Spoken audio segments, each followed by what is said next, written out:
Philip to Evelyn, 22 April 1945. My darling, never did get to take that shower last night.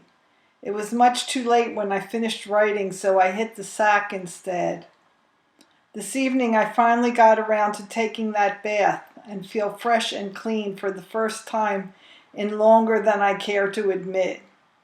Right now, clad only in my shorts, I'm sitting on my bunk and listening to a program on the radio called Fiesta, while three of the fellows are playing a quiet game of pinochle on an adjoining bunk, and three others are resting their, quote, aching backs, end quote. I wonder if you're familiar with the favorite exclamation of the GI, "Oh, my aching back." Right now the radio is giving out with my favorite tango, El Choco. The night is a bit chilly and the wood fire in the pot-bellied stove feels good. Was looking through Coronet for April earlier this evening and noticed the list of prize winners in that contest. I had forgotten all about it until now. I never had any real hope of winning anything, so I wasn't disappointed when I failed to find my name mentioned. But I would have liked to win for one particular reason, to make you proud of me, sweet. Someday I hope to justify your high opinion of me. Instead of going to the mess hall for supper tonight, Klein and I and another fellow ate fresh eggs that Klein procured and tuna thanks to Gloria in the Aero Club. I alternated between the orderly room and the finance office today. The bulk of the day was taken up with transcribing the payroll. Tomorrow I start work with the processing crew at HQ. Klein and Red and 10 other fellows from my old company, the disbanded 1808 Ordnance Company, share this hut now. Red and I aren't quite as close as we used to be, although we are still friends. Klein, on the other hand, has become increasingly attached to me and treats me as if I were his big brother. Surprisingly, I'm about the only guy he shows any real respect or liking for.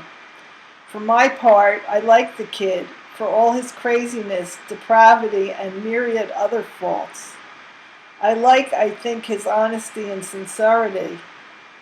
There was no fresh mail today, but I have come to the part of the page where I always say, "I love you, Ev.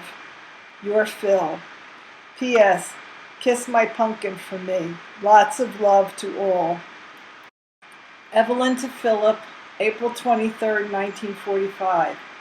Dearest hubby, today I received your emails of 15 and 16 April, and both made me feel good, for a change.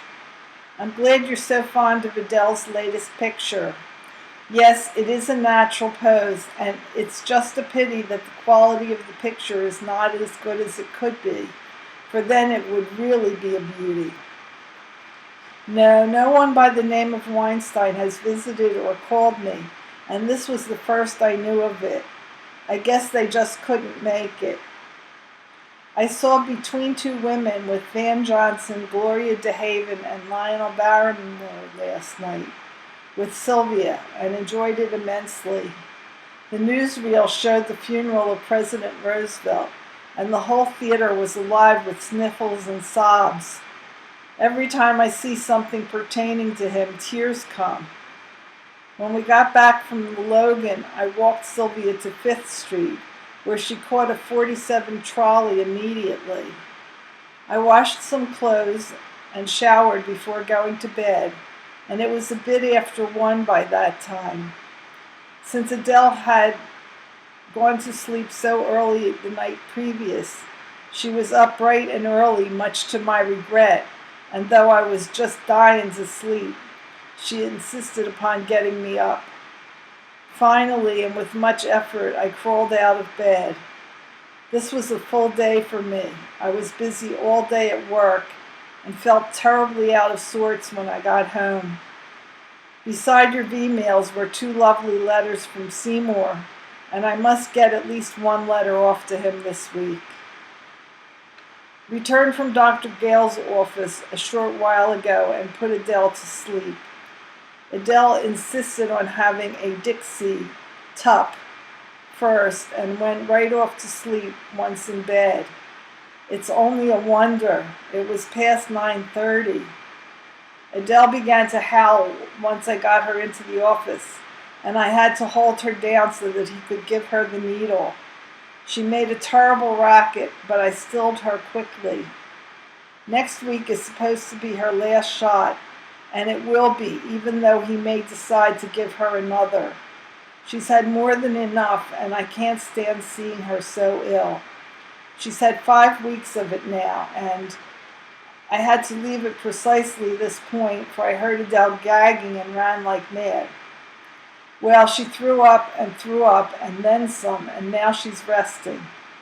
I cleaned up the mess and decided to finish this before going to bed. I can't see the sense of going to bed when I have to get up time and again, and decided to wait until I thought she had thrown up all she generally does. At any rate, next week is going to be the last shot she'll have, regardless of what the doctor says. If Adele doesn't have enough scarlet fever serum in her now to prevent her from getting the disease, she never will. God is not going to give the scarlet fever shots to Harold. She says too many doctors disapprove, stating that it has not been perfected and that it takes many months for the serum to take effect, still leaving the child ample time to contact the disease. There are so many varied opinions on the subject. All I know is that Adele has had enough.